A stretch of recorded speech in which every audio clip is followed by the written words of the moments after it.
Tech Focus is in Silicon Valley today, interviewing Sophia Viklund, the founder and CEO of New Sun Technologies and advisor of Silicon Valley Deep Learning Group.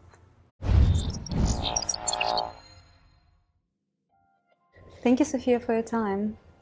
Thank you so much for having me. It's a pleasure to be here. You started your career in tech very early. I started taking computer programming classes in high school because my parents bought me a computer. And it was a very interesting experience because the former Soviet Union at the time already collapsed, and the free economy was coming into the existence. So there was no rules, there was no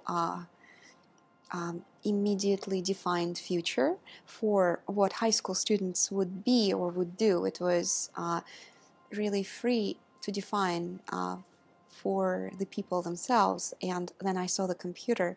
I understood that it'll change the world in the future.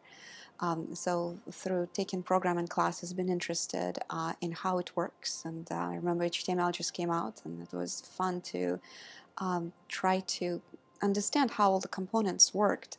So that a hobby of mine grew into, after I became a university student, it grew more, and I wanted to know more, and I was interested to learn how I can start a business, which I did in college. Going to study abroad in England helped me a lot to understand about culture that was outside Russia at the time, and it also inspired me to be more interested in how Western world worked. So then I had my first company. I was very, I would say, privileged to be educated enough about computers and also about what people wanted in Russia and abroad to make a plan and to have a business that for a college student was something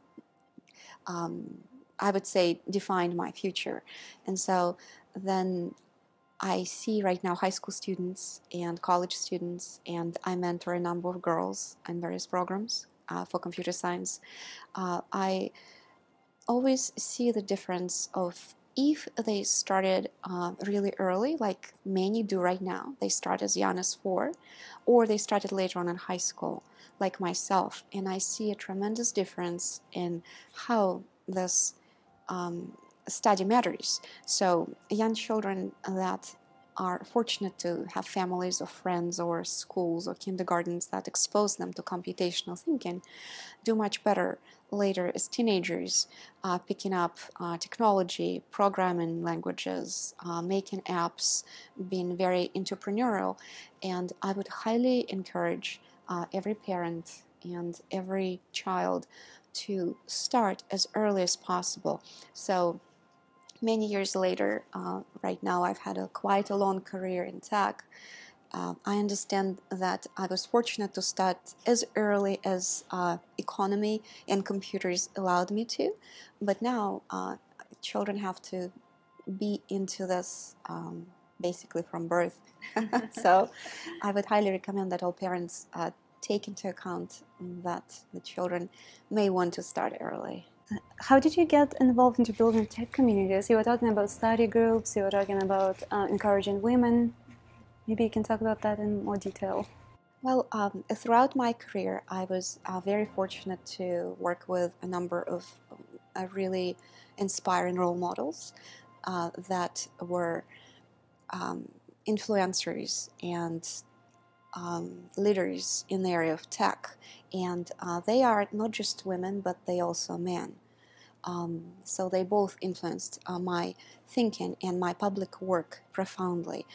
For the past 10 years, I've organized large-scale communities of, I would say, many dozens of thousands of people, and that themselves was one of the best experiences that I've had in tech.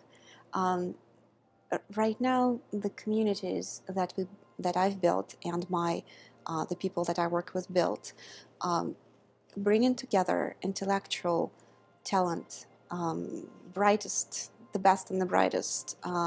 They bring in together women, they bring in together startups, they bring in technology and ways to learn technology better.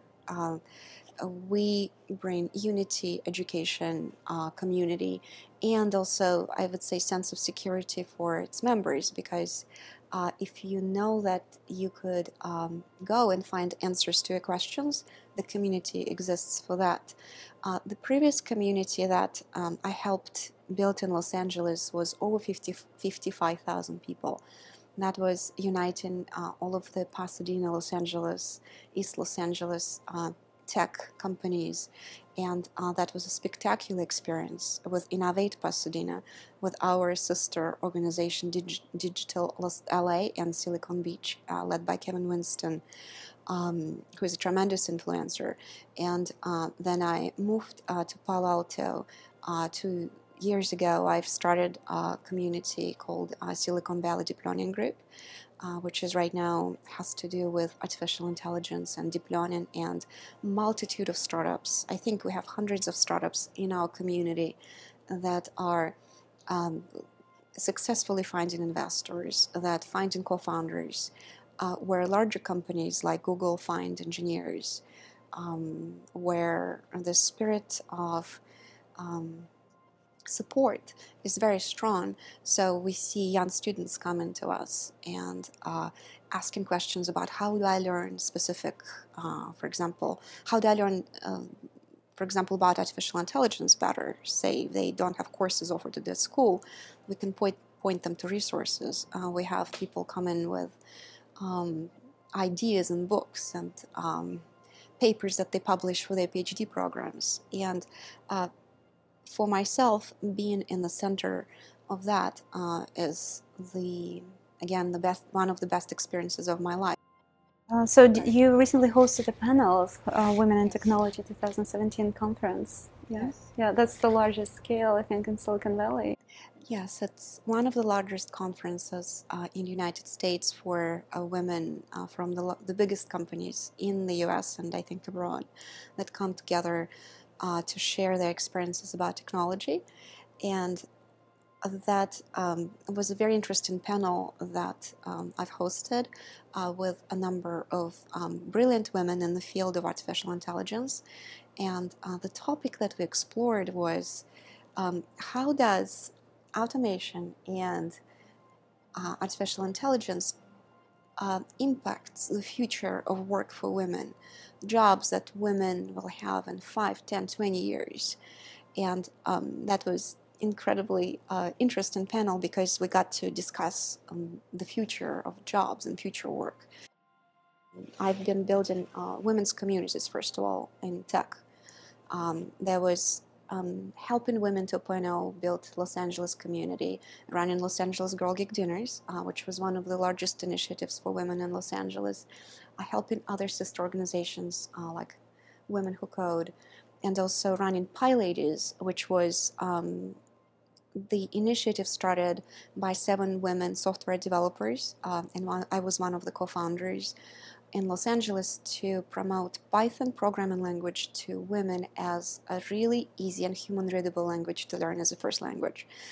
Then I started out, I learned C++ and Java, which is not the best, it's not the easiest language to learn as a first language, as you may know, since you're yourself in tech. So Python is actually much better for first-time students. And so we are in 26 countries right now. Pi Ladies has grown gigantic around the world, and the community of women is in tens of thousands of women around the world.